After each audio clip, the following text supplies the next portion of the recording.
ஏற்றங்கள் மாற்றங்கள் என்றதை விட நம்ம வந்து எதிர்பார்த்த அளவு இல்லை அப்படின்னு மட்டும் நம்ம சொல்லலாம். ஒரு பெரிய பட்ஜெட் படங்கள்லாம் எல்லாம் வெற்றி அடைஞ்சதுன்னா அதுவும் இல்லை. சின்ன படங்கள்ல பார்த்தீங்கன்னா குறிப்பிட்ட சில படங்கள் மட்டும்தான் வெற்றி. மிகப்பெரிய பிரச்சனையே தமிழ் சினிமாவில் என்ன போயிட்டு இருக்குன்னா 80% படங்கள் வந்து சிறு பட்ஜெட் படங்கள்.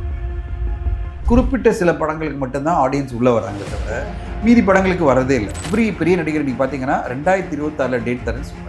இதுவரையும் சிவகார்த்திகேயன் அவர் கரியர்லேயே பண்ணாத ஒரு கலெக்ஷன் பண்ணியிருக்குன்னா அதுக்கு காரணம் அந்த கண்டென்ட். ஒரு படம் நல்லா இருக்கும்போது கண்டிப்பாக பெரிய வெற்றி அடையும்ன்றது திருப்பி ஒரு தடவை ப்ரூவ் ஆயிருக்கு. ஸோ கண்ணை கொடுத்தாருன்னு சொல்லிட்டு நம்ம வந்து அது மட்டும் காரணம் சொல்லிடுறோம்னா சூரி சார் வந்து மிக பெருசாக ப்ரூவ் பண்ணிட்டு இருக்காரு. ஒரு மிகச்சிறந்த நடிகனாக வந்ததுக்கு மிக முக்கியமான காரணமாக நான் வெற்றி சார் பார்க்குறேன். தமிழ் சினிமாவில் இவ்வளோ டீட்டெயிலாக அரசியல் பேசணும் ஒரு படம். இந்த படத்தில் சொல்லப்பட்ட பல விஷயங்கள் வந்து எல்லாருக்குமே தெரியும், எல்லாமே வெயிட் பண்ணிட்டு இருக்காங்க. ஸோ விடாமுயற்சிக்கு ஒரு பெரிய ப்ளஸ்ஸாக இந்த லுக் வரும். 69 கடைசி படம் வந்தது பிரேக். என்னை பொறுத்தவரையும் வந்து தமிழ் சினிமாவுக்கு மிகப்பெரிய இடம். குழந்தைங்களுக்கு சொத்து சுகம் சேர்க்கறத விட முக்கியம் நல்ல அறிவும் ஆற்றலும் கொடுக்கறது தான். 4 to 14 years கிட்ஸ்க்கான ஸ்கில் டெவலப்மெண்ட் ப்ரோக்ராம் தான் brain O brain, always one step ahead. Take on நேயர்கள் அனைவருக்கும் அன்பான வணக்கம். This is Archana. இன்னைக்கு நம்ம கூட யார் இருக்காங்க அப்படின்னு பார்த்தீங்கன்னா producer, distributor, writer Dhananjayan sir அவர்கள் இருக்காங்க. நிறைய விஷயங்கள் அவர்கிட்ட கேட்டு தெரிஞ்சுக்க போறோம். வாங்க. வணக்கம் சார். வணக்கம் அர்ச்சனா. எப்படி இருக்கீங்க? நல்லா இருக்கேன். ஸோ ஷோல மீட் பண்ணதுல ரொம்பவே சந்தோஷம். ஸோ தமிழ் சினிமாவை பத்தி சில விஷயங்கள் தெரிஞ்சுக்கணும்னா கேட்கக்கூடிய ஒரே ஆள் நீங்க தான். நாங்கள் ஓடி வந்துட்டோம். சரி, இந்த 2024 தமிழ் சினிமால என்ன மாதிரியான ஏற்றங்கள், என்ன மாதிரியான மாற்றங்கள் இருக்கு? ஏற்றங்கள் மாற்றங்கள் என்றதை விட நம்ம வந்து எதிர்பார்த்த அளவு இல்லை அப்படின்னு மட்டும் நம்ம சொல்லலாம். ஃபர்ஸ்ட் ஆரம்பிக்கும் போது எப்படி சொல்லலாம்னா, இன்னைக்கு வந்து இந்த 27ஆம் தேதியோட சேர்த்து 27ஆம் தேதி 7 படங்கள் வெளியாகுது. ஆமா, 7 புதிய படங்கள் வெளியாகுது. எல்லாமே சிறு பட்ஜெட் படங்கள், மீடியம் பட்ஜெட் படங்கள் எடுத்துங்களேன். அதில் முக்கியமாக சில படங்கள்லாம் பேசப்பட படங்களாக கண்டிப்பாக இருக்கும். திருமாணிக்கம் மாதிரி படங்கள், அலங்கு, அப்புறம் ராஜா கிளி, இது மாதிரி படங்கள்லாம் வந்து எதிர்பார்ப்பில் இருக்குது. ஆனாலும் நம்ம டோட்டலாக பார்த்தீங்கன்னா 842 திரைப்படங்கள் வெளியாகுது இல்லை, அதில் வெற்றி அடைஞ்ச படங்கள் அப்படின்னு பார்த்தீங்கன்னா ஒரு 7% தான் இருக்கும். ஒரு பெரிய பட்ஜெட் படங்கள்லாம் எல்லாம் வெற்றி அடைஞ்சதுன்னா அதுவும் இல்லை. இப்போ நம்ம வந்து பார்த்தீங்கன்னா பெரிய பட்ஜெட் படங்களில் எல்லோரும் பேசப்பட்டது பார்த்தீங்கன்னா கோட் வந்து மாபெரும் வெற்றி, ஒரு 450 கோடியை தாண்டி வெற்றி அடைஞ்சது. அது பிறகு அமரன் படம் வெற்றி அடைஞ்சது. அது பிறகு வெற்றி அடைஞ்ச படங்கள் பார்த்தீங்கன்னா ஒரு சைடில் நீங்கள் வந்து இந்த படத்தை ஆரம்பிக்கலாம், அதாவது ராயன் படம் ஆரம்பிக்கலாம், அது பிறகு மகாராஜா பண்ணலாம், அது பிறகு வந்து நீங்கள் கருடன் அப்படின்னு சில படங்களை நம்ம சொல்ல முடியும். அரண்மனை 4 சொல்லலாம். சின்ன படங்களில் பார்த்தீங்கன்னா குறிப்பிட்ட சில படங்கள் மட்டும்தான் வெற்றி. ஒரு படம் பார்த்தீங்கன்னா ப்ளூ ஸ்டார் சொல்லலாம், வாழை, லப்பர் பந்துன்னு சொல்லலாம். இதை தவிர மீறி பேச்சு இது மாதிரி சின்ன சின்ன வெற்றிகள் தான் இருந்ததை தவிர பெரிய வெற்றிகளாக சின்ன பட்ஜெட் படங்கள் அடையவே இல்லை. இன்ஃபேக்ட் மிகப்பெரிய பிரச்சனையே தமிழ் சினிமாவில் என்ன போயிட்டு இருக்குன்னா 80% படங்கள் வந்து சிறு பட்ஜெட் படங்கள். அதில் வெற்றி அடைஞ்ச படங்கள் பார்த்தீங்கன்னா ஒரு 2 to 3% கூட கிடையாது. ஓவராலாக பெரிய பட்ஜெட் படங்கள் நிறைய வெற்றி அடைஞ்சிருந்தாலும் டோட்டலாக நீங்கள் எடுத்து பார்த்தீங்கன்னா 7% வெற்றியில் சிறு பட்ஜெட் படங்கள், அதாவது சிறு மற்றும் மீடியம் பட்ஜெட் படங்களை பார்த்தீங்கன்னா 2-3% தான் வெற்றி பேசப்பட்ட படங்கள். அதனால தான் 2-3 படம் சொன்னேன். லப்பர் பந்து, வாழை இதெல்லாம் வந்து ஸ்மால் அண்ட் மீடியம் பட்ஜெட் படங்களில் வந்த படங்களில் 2-3% தான் வெற்றி அடைஞ்சிருக்கு. அப்போது நிறைய படங்கள் வந்துட்டு தான் இருக்குது, வாரம் வந்துட்டே இருக்குது. ஆனால் ஆடியன்ஸ் வந்து அதை பாருங்க வந்து பார்க்குற ஒரு எண்ணமே இல்லை. சரி, அது வரும்போது பார்த்துக்கலாம், ஓடிடியில் வரும்போது பார்த்துக்கலாம், இல்லை பைரசியில் பார்த்துக்கலான்ற ஒரு மனநிலையிலே போயிட்டாங்க. இப்போ வந்து பார்த்தீங்கன்னா இந்த பெரிய படங்கள்லாம் ரிலீஸ் ஆகுது, சின்ன படங்களுக்கு அந்த அளவுக்கு ஆதரவு மக்கள் கொடுக்குறாங்களா அப்படின்றத பற்றி சொல்லுங்கள். இப்போது பெரிய படங்களுக்கு வந்து கண்டிப்பாக ஓப்பனிங் வந்துடுது. இப்போ நீங்கள் வந்து ஒரு பெரிய ஸ்டார் நடித்த படம்னு வச்சிங்களேன், அது ஒரு 4 நாள் ஓப்பனிங்லேயே அந்த படத்தினுடைய வசூல் சாதனை மிக பெருசாக இருக்குது. அது பிறகு ஒரு ஃபெஸ்டிவல் வீக்கெண்டாக வரும்போது அதுக்கான அதாவது ஒரு வாரம் வந்து கலெக்ஷன் இருந்துகிட்டே இருக்கும். படம் நல்லா இருக்கிற பட்சத்தில் பெரிய லெவலில் கலெக்ஷனும் வந்துடுது. பட் ஆனால் சின்ன படங்களுக்கு மக்கள் வரணும்ல, ஃபஸ்ட்டு தியேட்டருக்கு வரணும், அந்த ஒரு வேர்ட் ஆஃப் மவுத்தில் அந்த படத்துக்கு ஒரு ஸ்ப்ரெட் ஆகணும். அப்போ தான் வந்து மக்கள் வந்து அடுத்த கட்டமாக வருவாங்க. வெளியூரில் இருக்கிறவங்கலாம், அதாவது நம்ம இங்கே சிட்டியில் ஒரு முக்கியமான சிட்டியில் மட்டும்தான் மக்கள் வந்து முதல் நாள் வந்து பார்த்து இந்த படம் என்னமோ பெருசாக பேசிட்டாங்களே, ஓகேவா ஒர்க் ஆகுதா இல்லையான்னு சின்ன படத்துக்கு வருவாங்க. அந்த டாக் வர்றது வந்து இன்றைக்கி ரொம்ப கம்மியாக இருக்குது. குறிப்பிட்ட சில படங்களுக்கு மட்டும்தான் ஆடியன்ஸ் உள்ளே வராங்களே தவிர மீதி படங்களுக்கு வரதே இல்லை. ஸோ இன்றைக்கி இந்த இண்டஸ்ட்ரி ஃபுல்லாகவே ஒரு மாதிரி வரியாக இருக்கிறது என்னென்னா, சிறு பட்ஜெட் படங்களோட ஃப்யூச்சர் என்ன, சிறு மற்றும் மீடியம் பட்ஜெட் படங்கள், மீடியம் பட்ஜெட் படங்களுக்கும் இதே சேலஞ்ச் தான். சிறு மற்றும் மீடியம் பட்ஜெட் படங்களுக்கு என்ன ஃப்யூச்சர் இருக்குது? ஓகே, பெரிய பட்ஜெட் படங்கள் நீங்கள் வந்து சேட்டலைட், டிஜிட்டல், மியூசிக் எல்லாம் போயிடும். ஓரளவு நீங்கள் 70% காஸ்ட் எடுத்துடலாம். மிகப்பெரிய சேலஞ்ச் எங்கே வருதுன்னா, ஒரு பெரிய பட்ஜெட் படங்களை நீங்கள் அனௌன்ஸ் பண்ண உடனே வந்து உங்களுக்கு எல்லா ரைட்ஸும் போயிடும். நிறைய பெரிய பட்ஜெட் படம், நான் சொல்கிறது பெரிய நடிகர் நடித்த படம்னாலே பெரிய லெவலில் காம்படிஷனே இருக்கும். மியூசிக் ரைட்ஸுக்கு இருக்கும், ஆரம்பிக்கிறதுக்கு முன்னாடி போயிடும் மியூசிக் ரைட்ஸ் போயிடும். ப்ளஸ் வந்து நீங்கள் வந்து சேட்டலைட் டிஜிட்டல் உடனே பேசுவாங்க, எல்லாம் முடிஞ்சிடும். ஹிந்தி டப்பிங்னு ஒரு பெரிய ரைட்டும் போயிடும். அப்போது 60 to 70% ஆர் 70 to 80% காஸ்ட்டு கூட நீங்கள் எடுத்துடலாம். பேலன்ஸ் 20% வந்து திரையரங்கில் தான் எடுக்கணும் அந்த பெரிய பட்ஜெட் படங்களுக்கு. இதுதான் வந்து பெரிய பட்ஜெட் படங்கள் இருக்கிற ஒரு ரிஸ்க் ஃபேக்டர். என்னென்னா ஒரு 20% இருக்கும். இங்கே எடுத்திங்கன்னா சிறு மற்றும் மீடியம் பட்ஜெட் படங்களுக்கு ரிவர்ஸு 80% கேரண்டியே கிடையாது. ஒரு 20% இருக்கலாம். நான் சொல்கிறது அது கூட கான்ஃபிடென்ட்டாக சொல்கிறேன். ஆக்சுவலி பார்த்தீங்கன்னா 100% ரிஸ்க்கு. 100% உங்களுக்கு ஒரு ரெவன்யூ வராது. ஒரு மாதிரி எவ்ரி பெரிய நடிகர் நீங்கள் பார்த்தீங்கன்னா 2026 டேட் தரேன்னு சொல்கிறாங்க. 26 இப்போ 2025 ஒரு டாப் நடிகர் கூட டேட் இல்லை. ஆல்ரெடி எல்லாமே புக். அப்போது நீங்கள் வந்து பெரிய நடிகர்கள் உங்களுக்கு கிடைக்க மாட்டாங்கன்னா இந்த திசையில் என்ன பண்ண போகிறீங்க? சிறு மற்றும் மீடியம் பட்ஜெட் படங்களை எடுத்துகிட்டு நீங்கள் எல்லார்கிட்ட போயிட்டு ஐயோ சாமி என் படத்தை வாங்கிங்க அப்படின்ற ஒரு நிலைமையில தான் இருக்குது. அதாவது நிறைய பேருக்கு என்ன இருக்குன்னா எப்படியாவது விற்கணும் அப்படின்னு வரும்போது நம்ம வந்து ஒரு ரிக்வெஸ்ட் பண்ணி யார்கிட்டயாவது கேட்டு எப்படியாவது விற்று எப்படியாவது பணத்தை எடுக்கணும் அப்படின்ற ஒரு காலகட்டத்தில் தான் இன்றைக்கி சினிமா இருக்குது. ஸோ இந்த சின்ன பட சினிமாவுக்கு பெரிய நடிகளோட ப்ரொமோஷனும் தேவைப்படுது அப்படின்ற அப்படிலாம் இல்லை. ப்ரொமோஷன்லாம் வந்து ஒரு படத்தை வந்து நம்ம ஓரளவு தான் நம்ம வந்து ஒரு ரீச் கொண்டு வந்து தர முடியும். ஆடியன்ஸ் தான் சக்ஸஸ் கொடுக்க முடியும். இப்போது ஒன்றுமே கிடையாது. ஒரு படம் வந்து ஆடியன்ஸால் சக்ஸஸ் ஆகிடுச்சு வச்சிங்களேன், ஆட்டோமேட்டிக்காக அது வந்து வியாபாரம் ஆகிடும். ஏதோ ஒரு வகையில் ஒரு படம் சக்ஸஸ் ஆச்சுன்னா ஓடிடி விட மாட்டாங்க. அந்த படம் நல்லா இருக்குது அப்படின்னு வச்சிங்களேன், அவங்க உடனே வாங்கணும்னு சொல்லுவாங்க. சில படங்கள் உதாரணம் ஜோன்ற ஒரு படம் பார்த்தீங்கன்னா அது ரிலீஸ் ஆகிறதுக்கு முன்னாடி எதுவுமே விற்கல லாஸ்ட் இயர் அந்த படம். ஆனால் ரிலீஸ் ஆன பிறகு எல்லா ரைட்ஸுமே போயிடுச்சு, சேட்டலைட் டிஜிட்டல் எல்லாமே. என்ன காரணம்னா படம் பார்த்த உடனே எல்லாருக்கும் ஆடியன்ஸ் ஒரு பயங்கரமாக கொண்டாட ஆரம்பித்தாங்க. அப்போ ஓடிடி நிறுவனங்களும் சேட்டலைட் டிஜிட்டல் எல்லாமே வாங்கிட்டாங்க. ஓகே. ஸோ அப்போது ஆடியன்ஸ் கிட்ட தான் ஒரு படத்தினுடைய வெற்றி உண்மையிலே இருக்குது. சரி, அடுத்ததாக கேட்குறது என்னென்னா அந்த கோட் படத்தில் ஒரே ஒரு வார்த்தை தான் சார் சொன்னார் விஜய். நீங்கள் வந்து இந்தாங்க சிவா இந்த கன்னை பிடிங்கன்னா அந்த கன் இப்போ வந்து பயங்கரமாக வேலை செஞ்சிட்ருக்கு அப்படின்னே சொல்லலாம். ஏன்னா அவரோட அமரன் படம் நல்ல ஒரு சக்ஸஸ் கொடுத்துருக்கு. ஸோ அதை பற்றி சொல்லுங்கள். இல்லை அது வந்து ஒரு கோயின்சிடென்ட்டாக சொல்லலாம். அது எல்லாமே நடந்தது. அது கடைசியில் பார்த்தீங்கன்னா அவருடைய எல்லா போஸ்ட்லேயும் வந்து கன்னு தான் வச்சுருந்தாரு சிவகார்த்திகேயன் பார்த்தீங்கன்னா. ஸோ அவர் பார்த்தீங்கன்னா அவருடைய படங்களுடைய அமரன் படத்தினுடைய எல்லாத்துலேயும் பார்த்தீங்கன்னா கன்னை வச்சுட்டு போஸ்ட் கொடுத்தது வந்து கரெக்டாக ஒரு கோயின்சிடென்ட்டாக அவர் கன்னை கொடுத்துட்டு போனார், இவரும் கன்னை கையில் வச்சுருந்தாரு. அதெல்லாம் தாண்டி ஒரு படம் நல்லா இருக்கும்போது கண்டிப்பாக பெரிய வெற்றி அடையும்ன்றது திருப்பி ஒரு தடவை ப்ரூவ் ஆயிருக்கு. இப்போ அமரன் படத்தை பொறுத்தவரையும் அதையெல்லாம் தாண்டி ஒரு சிறப்பான படமாக அமைஞ்சிருச்சு. அதில் பர்டிகுலராக டைரக்டர் சிவகார்த்திகேயன், சாய் பல்லவி 3 பேருமே அவ்வளோ பிரமாதம் பண்ணிட்டாங்க. Along with G Prakash music எல்லாம் சேர்ந்து அந்த மேக்கிங் ப்ரொடக்ஷன் வேல்யூஸ் எல்லாமே சேர்ந்து ஒரு அற்புதமான படைப்பாக வரும்போது அதனோட வெற்றி என்பது யாராலுமே குறைக்க முடியாது. அவ்வளோ பெரிய வெற்றி. இன்றைக்கி வந்து 300-350 கோடி ரூபாய் 330 கோடி ரூபாய் இருக்கும் அப்படின்னா, அதாவது இதுவரையும் சிவகார்த்திகேயன் அவர் கரியர்லேயே பண்ணாத ஒரு கலெக்ஷன் பண்ணியிருக்குன்னா அதுக்கு காரணம் அந்த கண்டென்ட். அமரன் அப்படின்ற ஒரு மிகப்பெரிய வீரனுடைய வாழ்க்கையை அவ்வளோ அழகாக ராஜ்குமார் பெரியசாமி காமிச்சிருந்தாரு. இவங்க 2 பேருமே அழகாக பிரமாதமாக பண்ணிட்டாங்க, வாழ்ந்துருந்தாங்க. இப்போ பார்த்தீங்கன்னா சென்னை இன்டர்நேஷனல் ஃபெஸ்டிவலில் வந்து சாய் பல்லவிக்கு பெஸ்ட் நடிகைன்னு கொடுத்துருக்காங்கன்னா எவ்வளோ பெரிய ஒரு நடிப்பு பாருங்க. நிறைய பேரால் பாராட்டப்பட்டாங்க. ஆமாம், பெரிய லெவலில் பாராட்டு அவங்களுக்கு. சிவகார்த்திகேயன் அவர்களும் அவ்வளோ அதுக்காக மெனக்கெட்டு அவருடைய உடம்பை ஏற்றி எல்லாம் பண்ணி இன்ஃபேக்ட் 2 பேருக்குமே வந்து மிகச்சிறப்பான நடிப்பு இந்த படத்தில். ஸோ அப்படிப்பட்ட ஒரு நடிப்பு கொடுத்ததோடு தான் இன்றைக்கி இவ்வளோ பெரிய வெற்றி அந்த படத்துக்கு. ஸோ கன்னு கொடுத்தாருன்னு சொல்லிட்டு நம்ம வந்து அது மட்டும் காரணம் சொல்லிட வேண்டாம். அது ஒரு சின்ன ஒரு கோயின்சிடென்ட், ஒரு நிகழ்வா கோயின்சிடென்ட். ஆனால் உண்மையிலே என்ன நடந்ததுன்னா அது எல்லாமே ஒரு நல்லது நடக்கும்போது எல்லாமே கூடி வரும். அவர் கொடுத்தாரு மட்டும் இல்லை, அதுவாக அமைஞ்சு நல்ல ஒரு படமும் அமைஞ்சிட்டு அது பிறகு வந்து சிவகார்த்திகேயன் அவர்களுடைய கெரியர்லேயே இவ்வளோ பெரிய ஒரு உச்சத்தை இந்த படம் கொண்டு போய் சேர்த்துருக்கு. ஸோ எல்லாமே கூடி வரும்போது எல்லாம் நல்லபடியாக நடக்கும். சார், அடுத்ததாக வெற்றிமாறன் சாரோட இயக்கத்தில் வந்திருக்க இந்த விடுதலை ரொம்ப நல்ல ரிவ்யூ, மக்களும் ரொம்ப நல்லா இருக்கு, இந்த படத்துல நிறைய அரசியலும் இருக்கு அப்படின்ற மாதிரிலாம் சொல்லிட்டு இருக்காங்க. நீங்க படம் பார்த்துட்டீங்களா? விடுதலை நேற்றே பார்த்துட்டேன். நான் ஃபர்ஸ்ட் டே ஃபர்ஸ்ட் ஷோ நான் பார்ப்பேன். பெரிய நடிகர்கள் நடித்த படம், பெரிய படங்கள் எல்லாமே ஃபர்ஸ்ட் டே ஃபர்ஸ்ட் ஷோ ஏன் போவேன்னா இது இண்டஸ்ட்ரிக்கு தேவைப்படுற ஒரு பெரிய சக்ஸஸ்.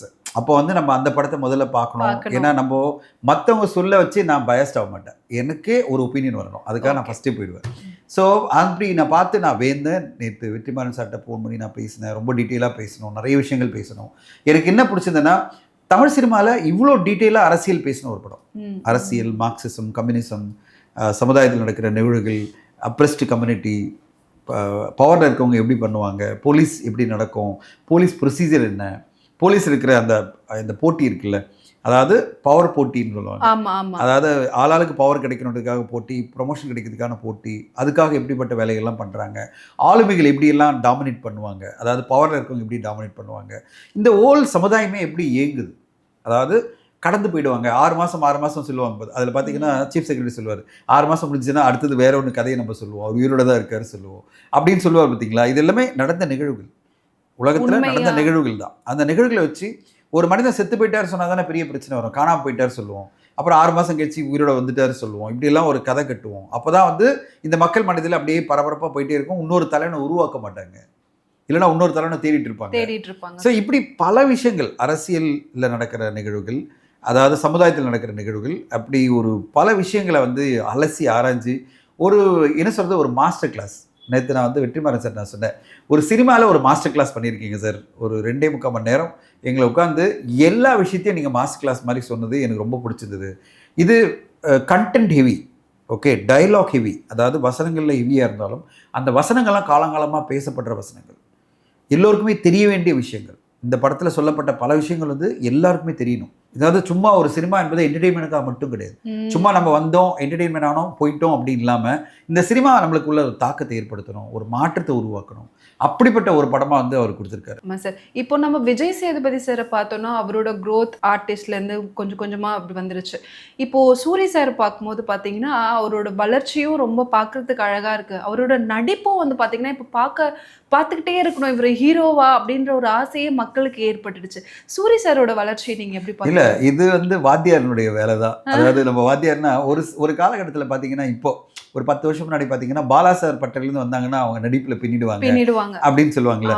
அதாவது விக்ரம் சார் இருந்தாலும் சரி, சூர்யா சார் இருந்தாலும் சரி, அது பிறகு அதர்வா யாரெல்லாம், ஆர்யா எல்லாமே பார்த்தீங்கன்னா நடிப்பில் மிக பிரமாதம் வந்ததுக்கு வந்து பாலா சார் ஒரு காரணம். அதே மாதிரி இன்னைக்கு வெற்றிமாறன் சார் பட்டேலில் வந்துட்டாலே போகிறோம், அவங்க நடிப்பு மாறிடும், பிரமாதமாக நடிக்க ஆரம்பிச்சிருவாங்க அப்படின்றது இப்போ சூரி சார் வந்து மிக பெருசாக ப்ரூவ் பண்ணிட்டு இருக்காரு. ஒரு மிகச்சிறந்த நடிகனாக வந்ததுக்கு மிக முக்கியமான காரணமாக நான் வெற்றி சாரை பார்க்குறேன். அதோட எனக்கு ஒரு இன்டர்வியூ நான் பார்த்தேன், KS ரவிக்குமார் சார் வந்து அவர் இன்டர்வியூ எடுக்கிறார். அந்த யூடியூப் சேனல் இன்டர்வியூவில் நான் பார்த்து வியந்தது என்னென்னா, அவர் சூரி சொல்றார், சார் உங்கள் படத்தில் நான் வந்து லைட்லாம் தூக்கிட்டு போனேன், நான் இதெல்லாம் பண்ணேன் அப்படின்னாரா. எந்த படத்துக்கு அப்படின்னாரு. நான் சொன்ன படையப்பா படத்துக்குன்றாரு. 99ல் சின்ன வயசில் 18 வயசுல இருந்து 19 வயசில் அங்கெல்லாம் போய் அதெல்லாம் கஷ்டப்பட்டுருக்காரு. 98, 99 வந்த படத்துலேயே நான் ஒர்க் பண்ணியிருக்கேன்றாரு. அடுத்ததாக விஜய் சேதுபதி சார் என்ன சொல்கிறாரு, நீங்கள் வரலாறு படம் எடுக்கும்போது நான் வந்து அந்த க்ரௌடில் இருந்தேன், கனிகா வந்து நீங்கள் ஷூட் பண்ணிட்டு போது நாங்களாம் கியூவில் இருந்தோம் அப்படின்னாரு. ஸோ இவங்க 2 பேருமே எவ்வளோ கஷ்டப்பட்டு வந்திருக்காங்க பாருங்கள். KS ரவிக்குமார் சாருக்கே சொல்கிறாங்க, சார் உங்கள் படைப்பு, நீங்கள் படம் எடுக்கும்போது அவர் இன்டர்வியூ எடுத்துட்டு இருக்காரு, அவர்கிட்ட சொல்கிறாங்க, நீங்கள் படம் எடுக்கும்போது நாங்கள் எங்கே இருந்தோம் தெரியுமா அப்படின்றாரு.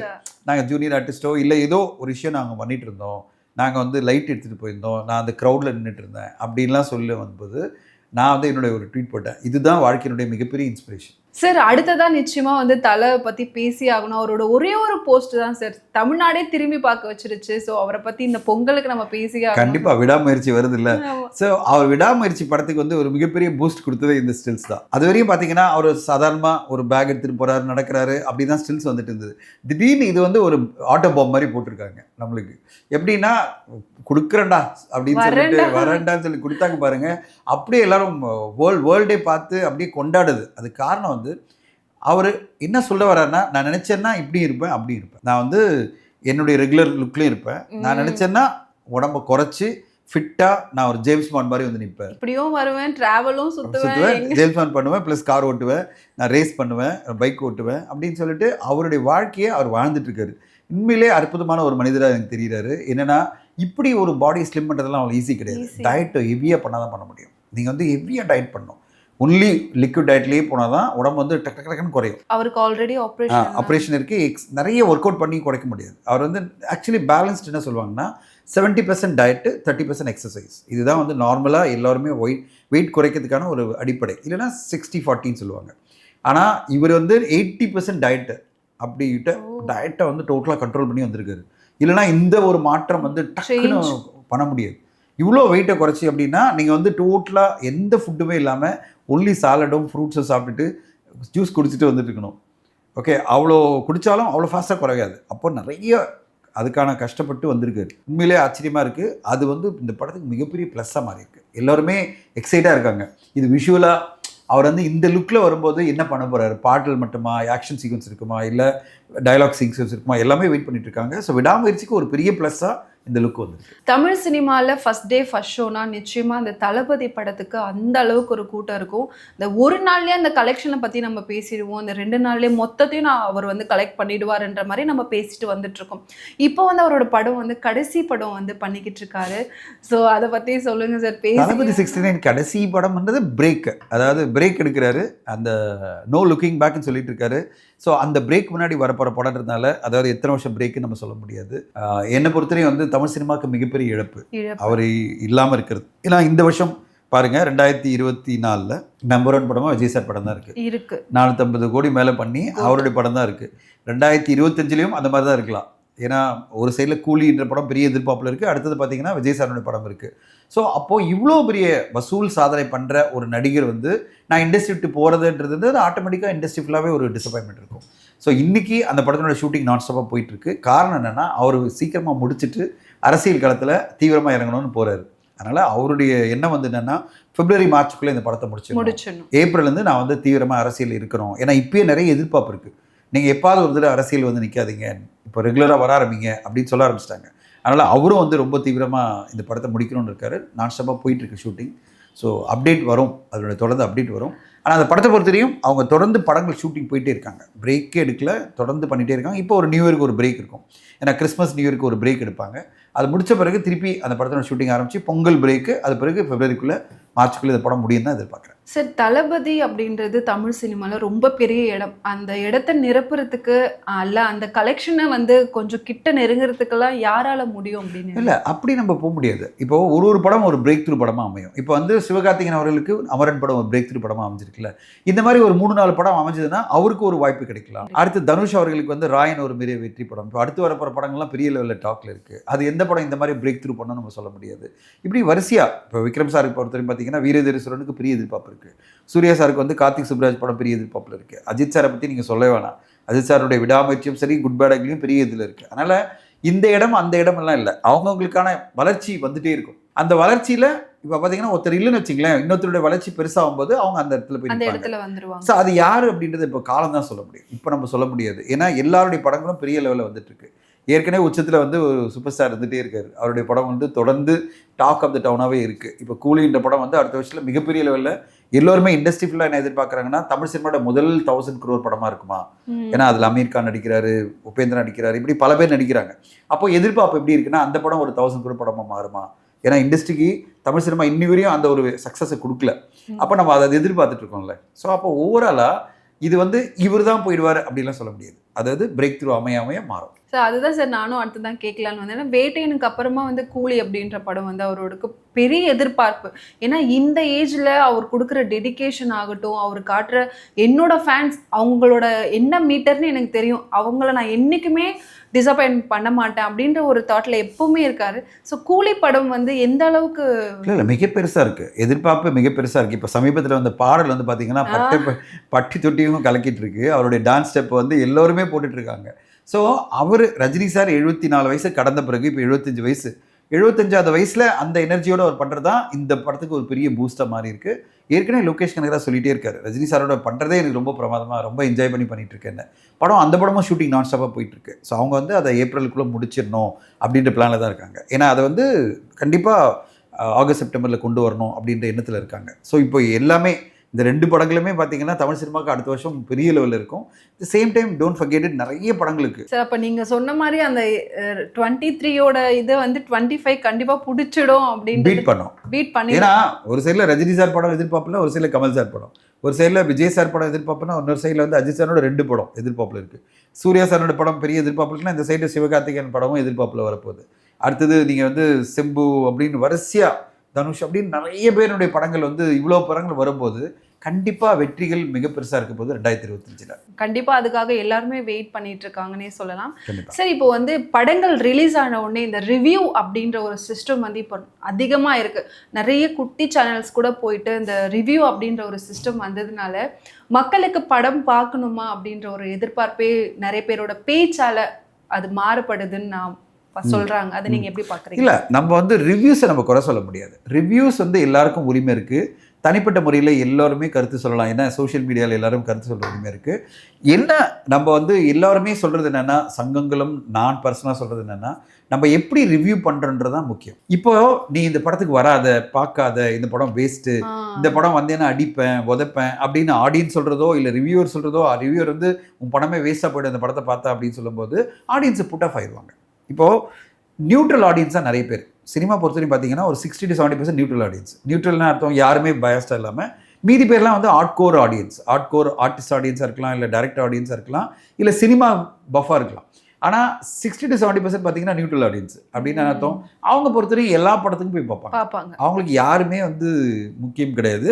படம் நல்லா இருந்ததுன்னா திரையரங்கு போய் பார்க்கணும். ஏன்னா வீக்கெண்டுனால திரையரங்கு போகணுன்ற மனநிலையில் இருக்கிற பல லட்சக்கணக்கான பேர் இருக்காங்க. அவங்க எடுத்தோடனே புட் ஆஃப் ஆகிடுவாங்க. இது எதுக்கு போனோம், இவ்வளோ பேர் நெகட்டிவாக சொல்லிட்டு இருக்காங்க, இந்த ரிவ்யூஸ் எல்லாம் சரியில்லை, ஆடியன்ஸ் ரிவ்யூ சரியில்லைன்னு வரும்போது அவங்க புட் ஆஃப் பண்ணிட்டாங்க வச்சுங்களேன். அந்த எட்ஜு கஸ்ட் அவங்களாம் ஆடியன்ஸ் எட்ஜில் என்னன்னா வந்தால் வருவாங்க, இல்லைனா விட்டுருவாங்க. அப்போது நீங்கள் இப்படி சொல்கிறதுனால அவங்க விட்டுடுவாங்க. அப்போ சினிமாவுக்கு சப்போர்ட் கிடைக்காது. ஸோ நாங்கள் எல்லார்கிட்டையுமே சொல்கிறது என்னென்னா, அது ஆடியன்ஸாக இருந்தாலும் சரி, இல்லை ரிவ்யூவராக இருந்தாலும் சரி, ஒரு பேலன்ஸ்டாக பண்ணுங்க. இவ்வளோதான் நம்ம சொல்கிறோமே தவிர எங்களை கட்டுப்படுத்தணும் அப்படின்ற எண்ணமெல்லாம் யாருக்கும் கிடையாதுங்க. சார் ரொம்ப சூப்பராக கேட்ட கேள்வி எல்லாத்துக்குமே ரொம்ப அழகாக பதில் சொல்லியிருந்தீங்க. இந்த 2024 பற்றியும் 2025 பற்றியும் ரொம்ப தெளிவாக நாங்கள் தெரிஞ்சுக்கிட்டோம். ஸோ நிறைய நாங்கள் வெயிட் பண்ணுறோம் நிறைய படங்களுக்காக. Thank you so much sir. 2025 Tamil cinema மட்டும் இல்லை, உங்களுக்கும் ஒரு மிகச்சிறந்த வருஷமாக மாறணும்னு வாழ்த்துறேன். Thank you so much.